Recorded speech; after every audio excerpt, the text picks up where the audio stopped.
دا معاشره د ملا په دشمنۍ کې دې زیاته رسېدلې چې که په یو ځای کې په ملا باندې هېڅ ملامتیا نشته، په یو ځای کې د ملا هېڅ تعلق نشته، هېڅ مسله نشته، په هغه ځای کې د ملا وردننه کوي.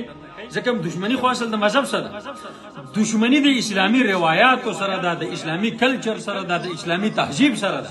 خو په هغې برای راست څوک ګزار نشي کولی او دی د هغې به علمبردار دی راشي په ملا باندې ګزار وکړه، اسانه خبره ده. لہذا په دې بنیاد باندې علامه شعراني رحمه الله نه چا تپوس وکړو حضرت دی په دې علماو خلک اعتراضونه ولې کوي، د علماو سره خلک دشمني ولې کوي؟ هغه ورته یو خبره وکړه، وایي کوم خلک چې د الله نه نامانوس شي، د الله نه ناخبره شي، د الله سره تعلق او ربط د چا نه کټ شوی، هغه خلک بیا د الله د خاصو دوستانو د اولیاء او د علماو مخالفت کوي.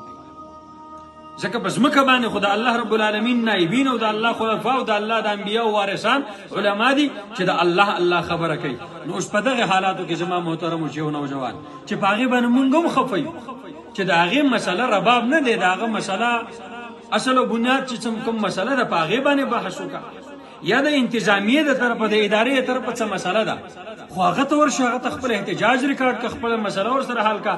خو بیا په دغه ځای کې که یو مسله راشي هم د رباب سره تړلې د بل سره تړلې، نو مولا په یونیورسټۍ کې دغلته کوم ځای دی د هغه ځای نه خبر راستل په دې ځای کې په مولا پورې تړل او په عالم پورې تړل، په مذهب پورې تړل، دا سواره دی نه بله هېڅ خبره نشته چې خلکو د علماو د مذهب سره دشمنی ده او په دې باندې قوم آماده کول غواړي. نتیجه به صحیح چې په علماو باندې خلک بدګمانه شو، نتیجه به دا چې په اسلام باندې به خلک بې اعتماده شي او د اسلام د بې اعتمادۍ په نتیجه کې به الله رب العالمین د دین د ایمان دولت واخلي. اوس د ملا څه خبره ده په دې کې؟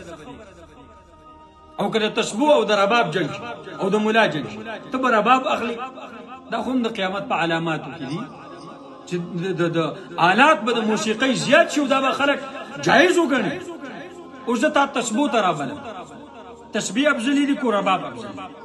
ستار افضل دی کو تسبیح افضل دي؟ او تر پردو شونډو صفت کې او د خالونو صفت کې او د چا د اننګو صفتونه کې او په شعر او شاعرۍ کې په دغه شیزونو کې ته جنسي هوس ته قوم مایله کې او زه ورته یم الله الله الله سبحان الله الحمدلله.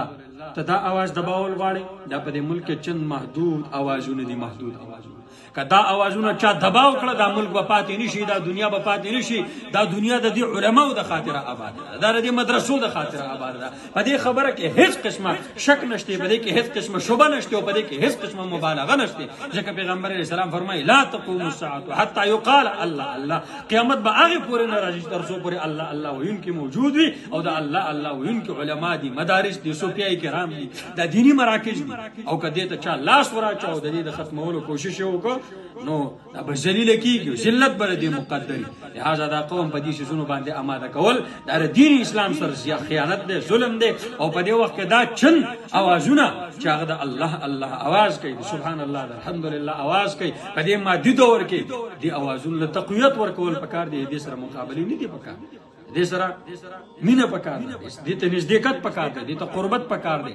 دا زما او ستا د نجات لار ده، زما او ستا د خلاصي لار ده، د الله ته د قربت لار ده. د دې نه ما سوا که بله لاره څوک لټوي هغه د ګمراهۍ ده، هغه د زیغ و زلال ده، هغې په نتیجه کې رسوایي ده، د هغې په نتیجه کې ذلت دی، د هغې په نتیجه کې نافرماني ده او د الله نه بعد او لرېوالی دی. نو قربت الله ته پکار دی، کړل د الله نه لرېوالی پکار دی. لہذا څه مسله پیدا کول د مذهب او د ملا په خلاف باندې محاذرایي کول د دین دشمنۍ نه مو زه تعبیرولی شم، د دې نه ما سوا هېڅ هم نه دي. الله رب العالمین د دغه ماشوم ته درجات عالیه نصیب کړي، الله دې مغفرت نصیب کړي، الله دې لواحقین له صبر جمیل ورکړي او دین دشمنه دین بیزاره خلکو ته الله هدایت نصیب کړي. د مذهب او د دین او د علماو خلاف چې چا بدګماني ده الله دې دا په خوش ګمانۍ باندې بدله کړي او د ټولو دې الله سره